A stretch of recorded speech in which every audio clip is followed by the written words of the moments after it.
guys. Okay, why Limitless? Not. Well, the movie was a great surprise, I think, to a lot of people. It was very unexpected. It kind of came out of nowhere. And it ended with a lot of open-ended questions. And it really established the universe. So I don't think at the time that we thinking it was ever going to be relevant. But after the success of the movie, that started to become a conversation. And relatively came to us when we decided we'd all work together on this pilot. And you know, the minute Craig jumped on, it felt like there was a whole world there that hadn't been explored. And the fun of it was, all right, how do we take what was set out to be in the movie and use that as a foundation to build on a new world? And ultimately create a television show that felt very different from the movie while feeling very much like they inherited the bones of the movie. Yes, for me, why Limitless the answer is, so when you think about, first of all, it was something that was out there to be adapted, that of course factors in, but when you think about adapting the movie, the McDorman influence is, unlike many other series-driving McDormans, it's really portable. In other words, it's NCT, it's a building, you can take it anywhere. So it presented the opportunity to, instead of remaking a movie or recasting the role of Eddie Mora and seeing his life presented, to just acknowledge the events of the movie and say that they happened, and occasionally they will intersect it, but to tell an entirely different story that expands the universe, and to bring all the cool visuals and panache and sense of mischief. I thought it would be fun to kind of play in that scene. Hopefully he'll be back. Really, he's back as much as his schedule will allow. He's the honest answer. But he's been involved really from the very beginning, and not just as an actor, but as a generator of creativity. Right? Like he's really he helped us find Jake. Was a big advocate of Jake's from the very beginning, and helped him find the performance of what it's like to be on and off NCT. So he's been a fixture effective for all of us. So I'm serious, and hopefully that will be, that character will play. The best way for him to be a recurring character is for us to give him stuff that he can't resist not playing.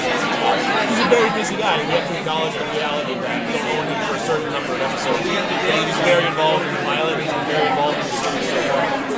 Well, I've done some TV before, and Alex called me. Alex wrote my last movie and called me up earlier in the year and said, "Hey, check this thing out." And I read it and I was immediately hooked, of course, and enthusiastic about the idea about working with all these people. I think in television, as any as a form, is developing at such an incredible rate. There's a lot of material, so in order to stay competitive, you really have to bring something to the table. And there's something cinematic about this show that I thought was really fun to play around with.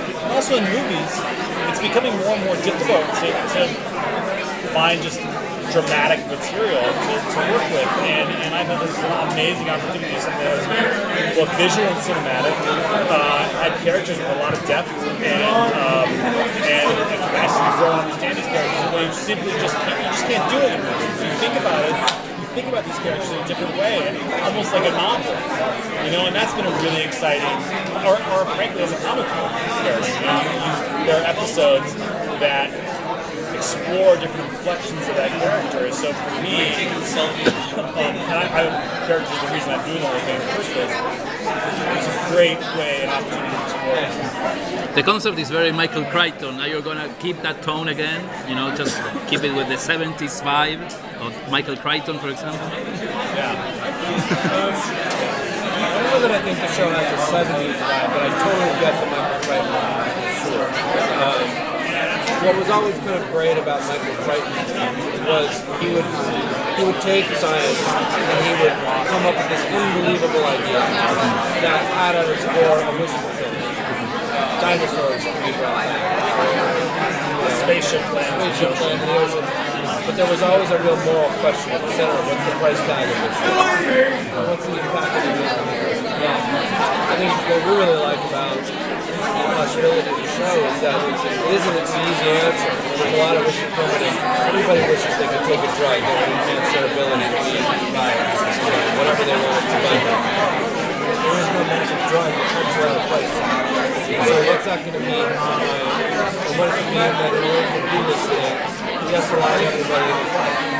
So it's really not a show without consequences. And in that way, I think there's a kind of science meets virtual reality that I don't know, so never quite is so good.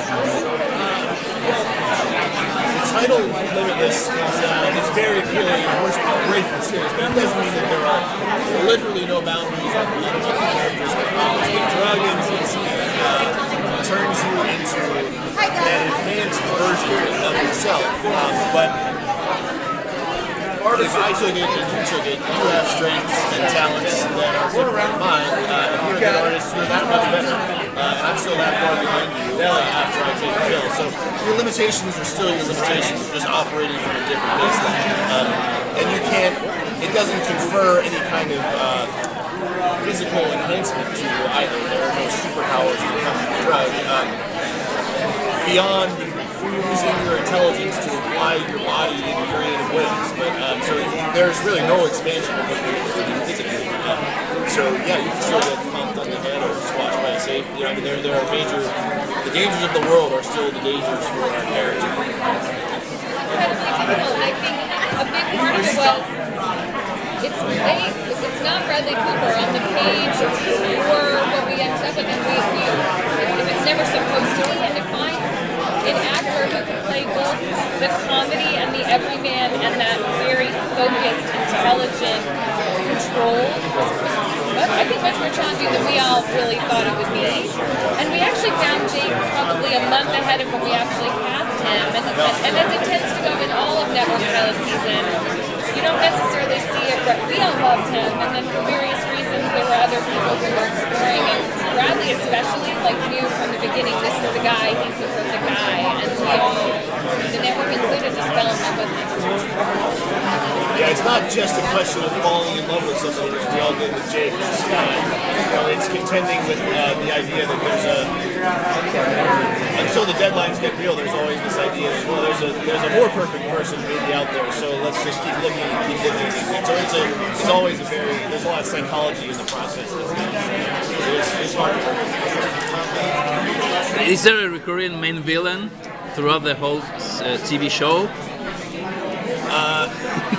Yes, there is. I mean, without revealing too much of who that may be, we have a strategy to advance the storyline of Brian's interactions with the world of Eddie Mora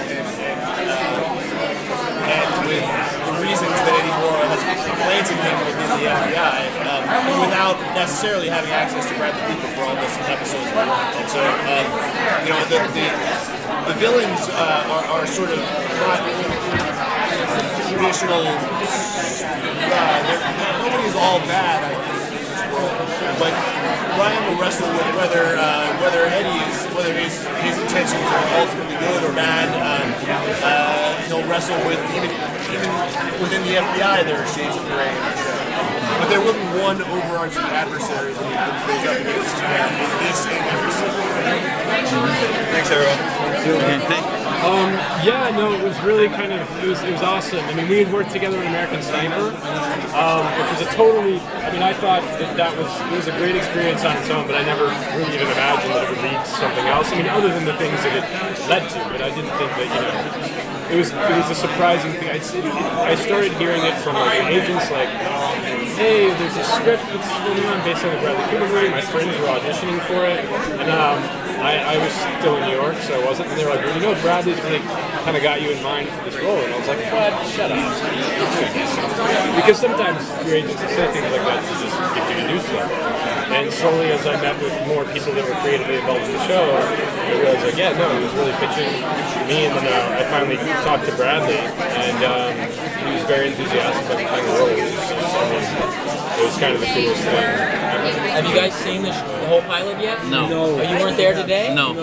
We were here. It is. It's really fantastic. Yes. I couldn't be more proud to be a part of it. And let me say, he does an amazing, amazing job.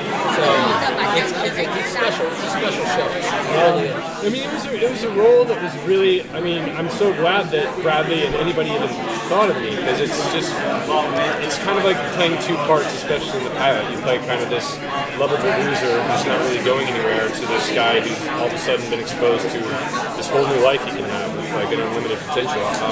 So it really is like playing two characters, and that was the joy that Bradley explained and he experienced when he shot the movie, was the duality of the character before the end of the movie. So there's a lot of wish fulfillment in the pilot. You know, it's not all procedural all the time.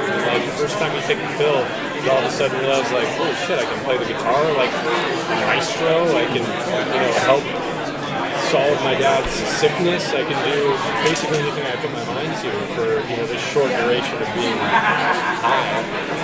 And there's a lot of really exciting aspects. So you seen the movie before? I had, yeah. I mean, it was kind of the first. It's one of the first things that Bradley was like kind of the lead of. It was like had like a dramatic tone to it, if I remember. But yeah, I'd seen the movie. I hadn't seen it since it was in theaters, so I rewatched it before getting to work. But I'd seen it. So he'll go check I about you. haven't seen it at all. I still haven't seen it. You still haven't. There wasn't a reason for me, because I felt like I was playing a new character, and I wanted to kind of go in with my own ideas about it. I'll watch it probably before we start shooting this season, but I didn't want to come in, because that kind of limits your creativity sometimes if you come in with preconceived notions of what it is. I kind of wanted to just let the script inform me. You're going to see both for sure. I mean, once he gets kind of registered, the way our characters especially collide in the pilot is that Brian's introduced to the pill through a friend and has that kind of first day of wish fulfillment. And then when he goes to seek the friend out, much like in the movie, his friend's been murdered on his pill, and he kind of gets in the wrong place at the wrong time, framed for what happened to his friend, and then has to use the pill to kind of prove his innocence. Which the FBI says, wow, we've got this guy who is basically our own personal Sherlock Holmes and is on this pill, so we should utilize that and use him as kind of an informant. So what regimen the FBI has him on based on, or as far as how frequently they have him taking the pill to study what he's like or to use him as a resource, I'm not sure. But it'll definitely be fluctuating back and forth between on it and off it, which is what I think is kind of cool that we all talked about. Is that this is a hero that's addicted to a substance. It's a really weird kind of main character to root for in a lot of ways, because he's kind of trapped in a situation where he's got to keep taking a drug, and there's the repercussions of that, there's side effects. The stakes of his life go higher. The more crimes he solves, people he puts behind bars, looks like a superhero. The more dangerous it is for his family and the people around him. In many ways, the FBI, which is my character, doesn't care about him. He cares about what he can do. Except for there's another character who is part of the FBI, it's played by Harper, who will develop, I believe, a personal relationship with him and will care much more than probably my character or my character's boss. And so that creates another duality of an interesting thing. It's like using someone for what they can do, like governments do and things like that, but not caring that it could be actually hurting the person. And how far do you go with that? And how far do you push that? And so I think there's so many different ways to go. It's very interesting.